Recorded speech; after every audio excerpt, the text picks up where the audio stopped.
What insider secrets does the company you work for not want its customers to find out? Part 2. I'm a chemist, and throughout my education and career, I have observed that scientific fraud is widespread, and there is little interest in doing anything about it. I seriously doubt the validity of any sort of scientific data because of this. It's so simple to do, really. Cherry-picking data can be as simple as just not writing down a number you don't like, or even writing or entering a different number. Anytime there is money involved, there is strong push to please those paying the bills. Many times I have been asked subtly, or not so subtly, to repeat things until the desired result is achieved. No one out and out tells you to fabricate things, but instead it is usually implied that your work is somehow flawed, or you must have made a mistake. Do it again. I can look over someone's raw data, and usually tell if they are cooking the books, or dry-lipping, but it is all but impossible to prove. You can also tell by someone's workload. If you are putting in hard 12-hour days, and your colleague spends most of his time reading magazines, something is up. Also, you could put a full camera crew in front of a lab worker, and they could 100% fabricate data, and you would never see anything to indicate that they were. It's just so easy. There are legit good ways to detect stuff like this. Things like statistical analysis and blind samples that are independently verified. This is almost never done.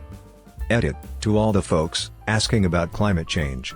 I'm not even going to touch this issue. No comment. I used to work for a tax service. I don't want to get in trouble, so let's call them Liberty Lax Service.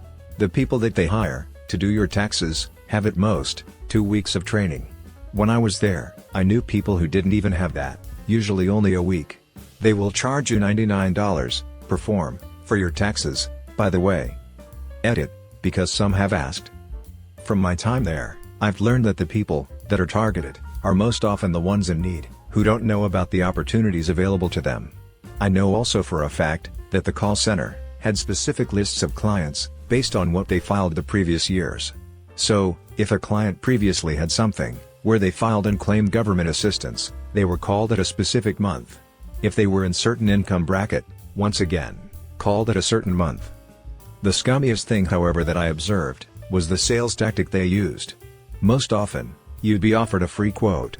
Come in, let them see your paperwork, and they'll tell you what you can get.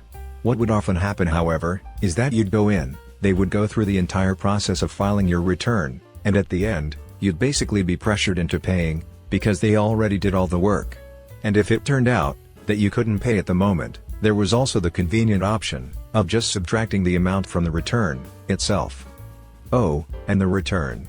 Yeah, cross your fingers on getting it. And if you do get it, let's hope you're not audited. At the time of me leaving, the franchise was facing a class action lawsuit from a lot of the previous year's clients. But of course, that only happened because this location happened to be in a wealthier neighborhood. Edit 2. I actually did a little research on the matter, and I happened to actually find this. Now, I'm not saying that this is the place I worked, but it is 99.9% similar.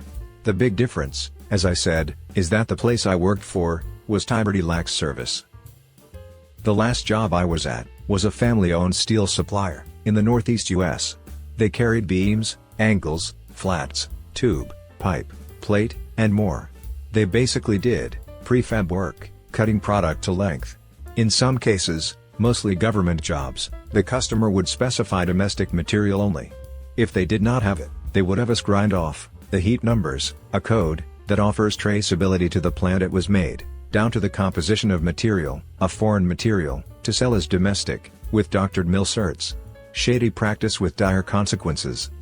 Edit, I thought I should add that I can only confirm doing this 2 times, maybe a third, but I really tried to block that place out, due to the lack of responsibility/ethics of the management.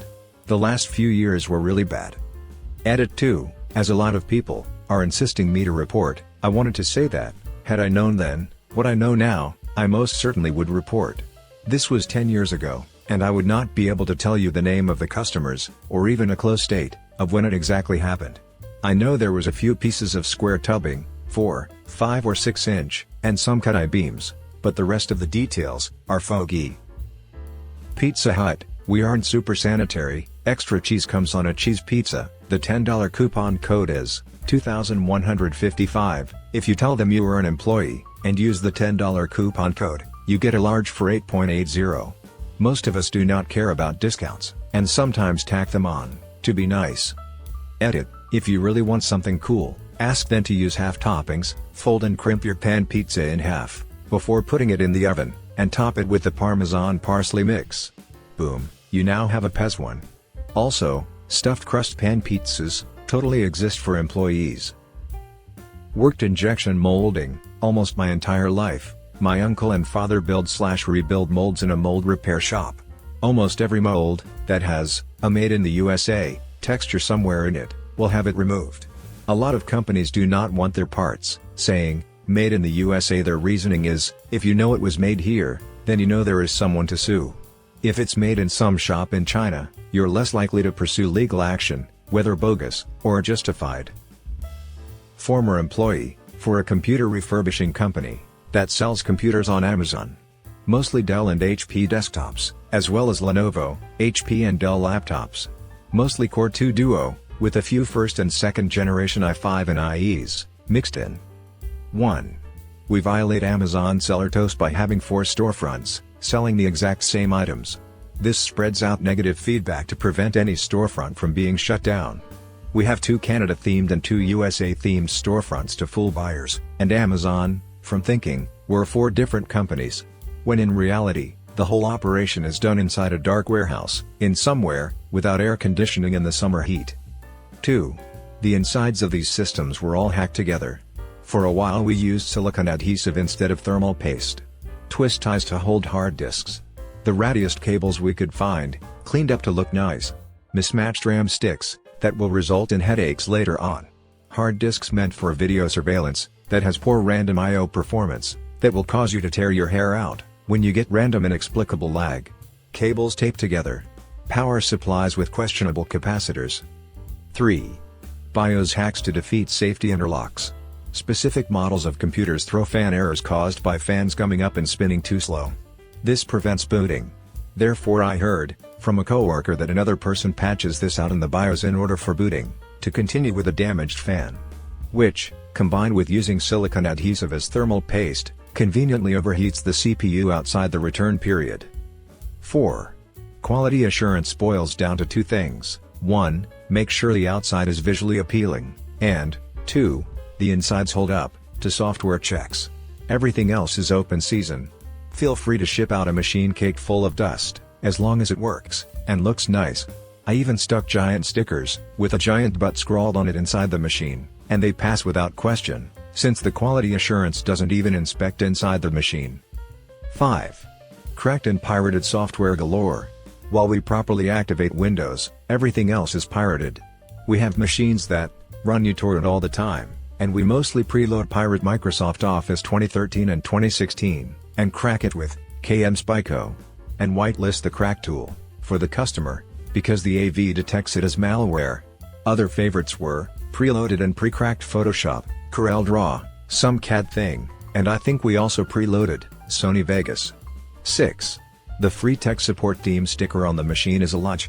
It's actually picked up by technicians who attend to your call while they are preparing the machines for shipping. And we 50-50 answer questions, because we are preoccupied with the millions of things going on at the same time. 7. From day one, it is hammered into you that multitasking is preferable to making great quality machines. I literally tried to make each machine there as if I was building it for myself, which means proper assembly, picked parts, complete screws. Coincidentally, my machines were the lowest RMA percentage they ever had. I once even went months without even having a single return. That was unheard of. However, that literally was impossible to continue with, because you will be tagged for it, for being too slow. 8. The customers who come in person are usually jerks.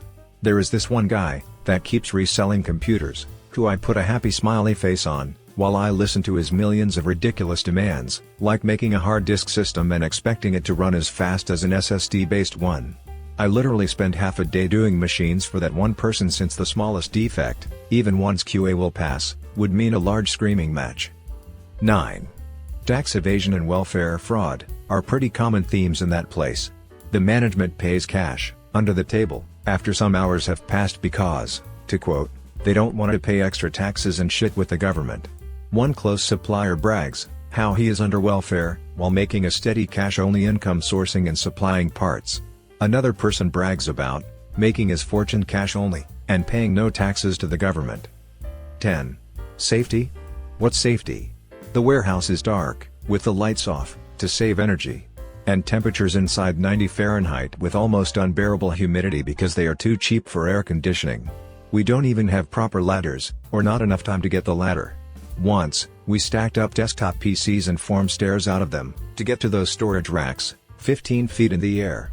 Employees climbing the metal bars, like a jungle gym, without fall protection. And walking on a flimsy storage rack with no guide rails, and you can fall into piles of scrap plastic and metal. And tripping. Tripping everywhere.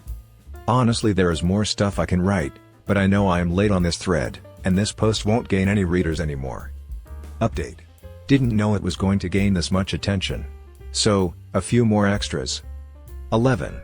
About that silicone adhesive, as thermal paste, I mentioned earlier, it's literally silicone adhesive, the kind you'd use to seal cracks in houses, and on your bathtub. It boasts great thermal insulation, which means it's not the best replacement for thermal paste. I pointed this out to Mr. Welfare Fraud and you won't believe what he said. I have been building computers longer than you have lived. D. 12. We have a pirated program that scans the hard disk, and gives a percentage of how healthy it is. Perfect hard disks without bad sectors or mechanical issues, 100% health. Go to online orders. Orders going to physical, in-person stores, are open season. Employees are encouraged to place hard disks with bad sectors, spin up retry issues, and every other hard disks with issues to people who order in person. Basically anything 80% and over is acceptable, despite the fact that an 80% fair hard disk could be 20% bad, or even 10% critical tomorrow. 13. Oh, those 100% healthy hard disks going to Amazon customers? The software we use is not designed for quick tests. It is meant for long-term installs, as it monitors the hard disk performance over time, weeks, months, years, and compares performance statistics to spot degradation of the hard disk, and warn you accordingly. It will not give a spot-on accurate reading in the few hours it is used to test that hard disk before it's shipped out. So yes, that 100% hard disk could also be dead in a matter of a few months, since the test software did not catch it. And it has happened, as a few RMAs would suggest. If you want to play Russian roulette with your data, buying a refurb PC from Amazon and not backing up is the best way to do it. 14. One person close to management does not believe in MMTest 86 Plus and thinks it's a waste of time. According to this person, all that is needed to test RAM is to plug it in and see if it boots up. However, this is bad, because memory issues can slowly corrupt your data and cause random inexplicable blue screens. And I have not seen quality assurance perform MMTests before shipping it out to Amazon customers. And we definitely don't MMTest machines before giving it out to local people. 15. About pirated software, just to clarify, we fully activate Windows for Amazon customers. Orders going to local shops don't get activated, or are activated automatically by the BIOS slick, or are activated with a crack software called Windows 7 Loader. Also whitelisted, because it's detected as malware. 16. Laptop batteries. Oh, laptop batteries. We ship them if they charge, even though they have 60% of their original capacity. As long as it does not trigger the "please consider replacing your battery" message on Windows, it's a pass. The worst battery I shipped, under approval from supervisor, was a moderate Dell battery, holding 3 hours, on idle. I'm pretty sure it dropped to an hour, under any reasonable load. 17. About laptop batteries again. Management sources them from interesting places. While the technicians usually don't know where the battery came from, we once received a load of, like new, batteries. Apparently these batteries were from warranty returns and recalls that were supposed to be dismantled and recycled. Sure, we recycle these recall batteries by shipping them out to unsuspecting customers.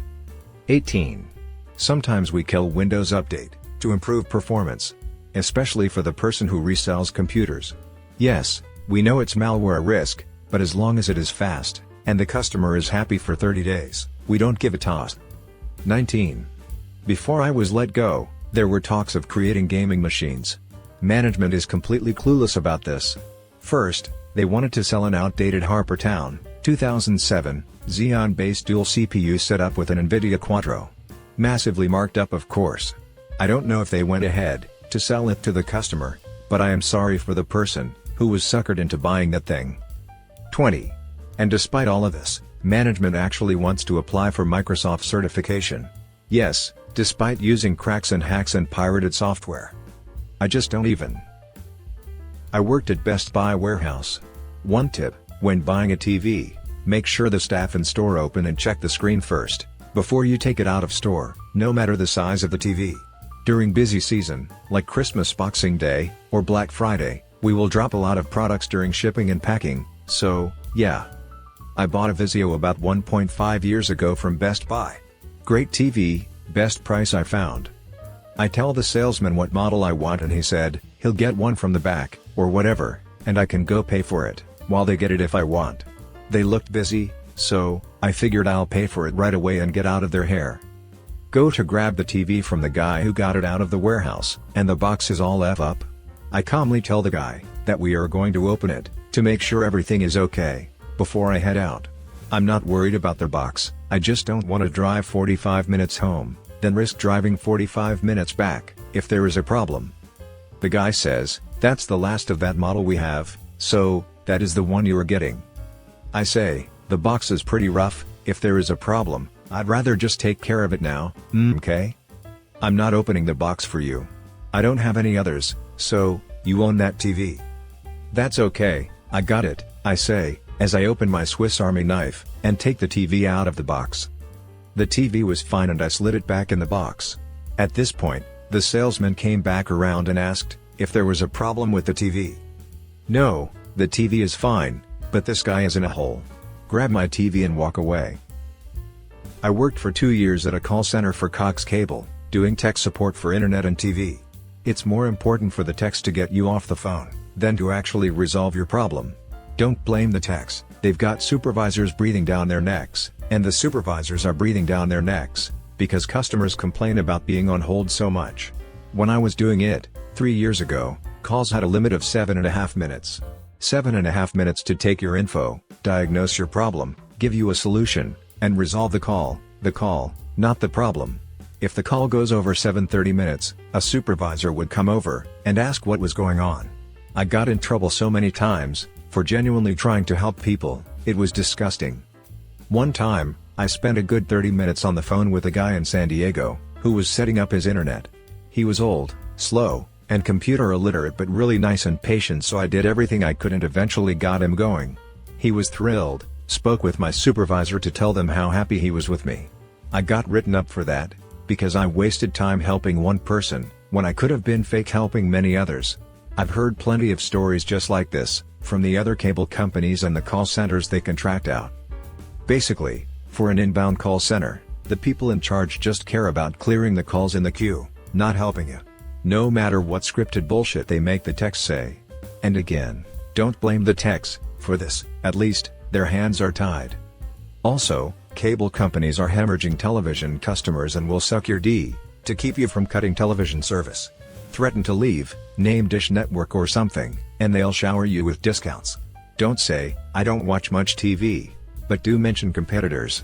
Keep pressing for more, till they outright refuse. Then cut the cord, when those discounts end.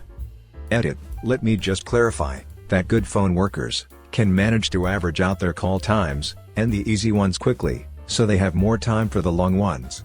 Problem is on the call floor during a call you'll get harassed by supervisors, that will tell you to just roll a truck, if the call goes too long, regardless of your average call time. The customer is charged for the truck, which may not even help them. It creates undue pressure on these workers, especially on the new ones, and defeats the whole purpose of a helpline. I worked at Subway, which is franchised, so, I doubt this is the same for every Subway you visit, but, when the meat is defrosted to be used, we'd like 3 days to sell it. After that, we'd have to throw it away. The franchise owner and area manager would often intimidate staff into keeping the meat on sale, for up to 7 days, to cut costs. I reported them to corporate, of course. The 3-day rule, for open foods, is a health department regulation, and may depending on locality be up to 7 days for certain foods or storage methods, although, 3 days for sliced meats is common. Reporting them to the local health department for this, is the better solution than calling corporate usually. Optics Insider. Lenses are sold for wholesale cost, anywhere from 25 cents to $40, and resold for retail at $150 to $800, depending on different factors. Online retailers, brick-and-mortar stores, and private practices all get their lens supply from a handful of lens labs. So, you're probably getting the lens crafter's equivalent of a $800 lens for $300 at a private practice, but for $50 online. Be wary of manufacturing defects when ordering online. Take your online purchases to a local optometrist and tell them you bought it at Costco and you're just having troubles with. Ask the optician to check any online purchased glasses after receiving them. Brand-named frames are often cheaply produced, along with non-brand frames. When picking frames, take a glance at the hinges. Cheap frame hinges will be composed of 2 prongs on the temple, the legs of the frames, and 1 prong on the actual frame front to connect the legs. Otherwise known as a cheap shit hinge. You'll find these on your $600 Tiffany, Chanel, GG, etc. glasses all the goddamn time. If these hinges break, it's game over. What you should look for is hinges composed of 5 total prongs coming together. 3 on the temple and 2 on the frame, to form a solid connection. If you have a VSP plan, lens crafters will tell you that they can bill your VSP plan as a self-submit plan. You will lose upwards to 80% of your benefit this way. Do not use your frame allowance at an out-of-network provider. Ask whoever is helping you if this store is an in-network provider. If they tell you something about self-submitting, they are not in-network. I work in market research and do quality and assurance. I essentially review all of the data our interviewers collect from respondents.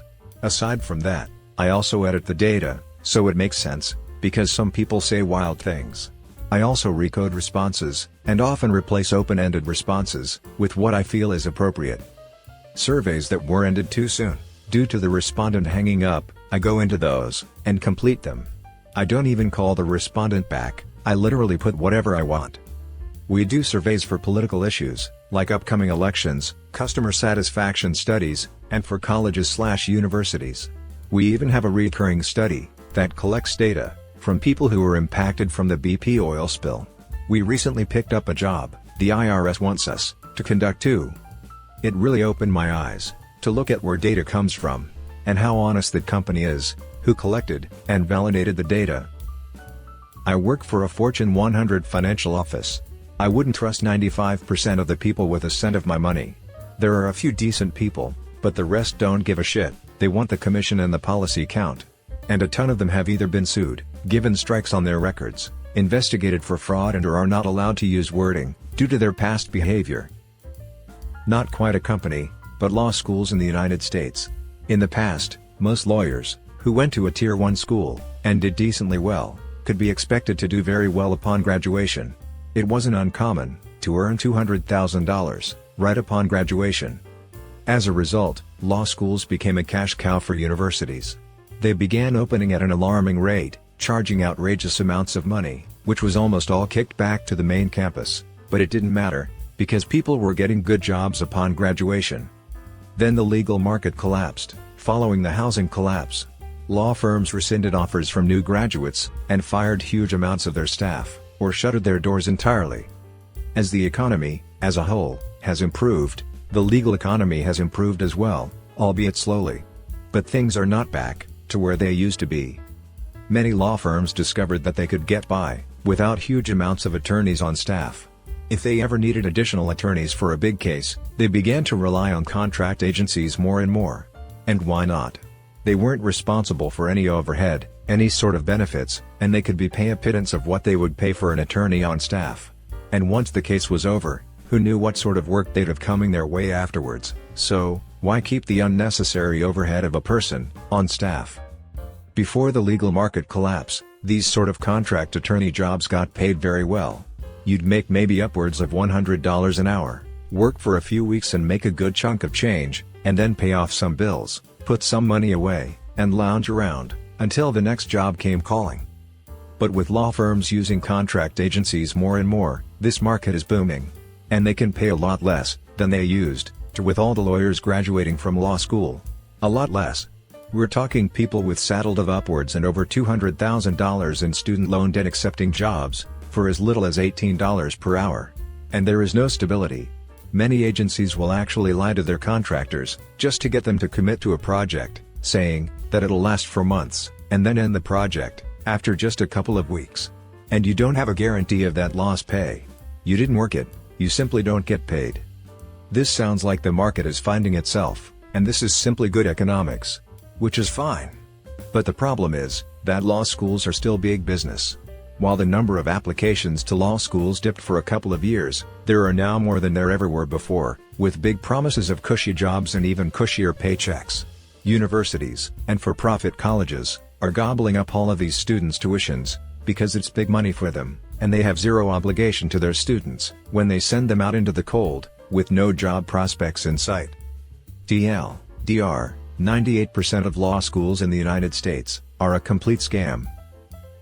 The major gym chain that I worked for actively tries to discourage members from becoming frequent members. How do they do this? They would start by putting treadmills and elliptical out of order, or preventative maintenance, and would keep them out of commission until attendance got to manageable levels, where the gym did not feel so crowded, and thus easier to sell memberships. And getting out of a membership was damn near impossible. My LPT for joining a gym is to use a reloadable Visa gift card as the payment card for your membership. If there was a time when there wasn't enough money to cover my automatically withdrawn fee, I would just be like, oops, let me check my account, and then just transfer money to it. And if there were ever a time I decided I didn't like the gym anymore, or just didn't give a F about exercising anymore, I would just not go. With the gift card being my payment method, there is no way they could keep charging me $50 per month. Even if I wasn't going and didn't feel like writing a request and sending it off to corporate, in order to request my membership termination, only to have them take their sweet ass time, while money was still being drawn from my actual bank account.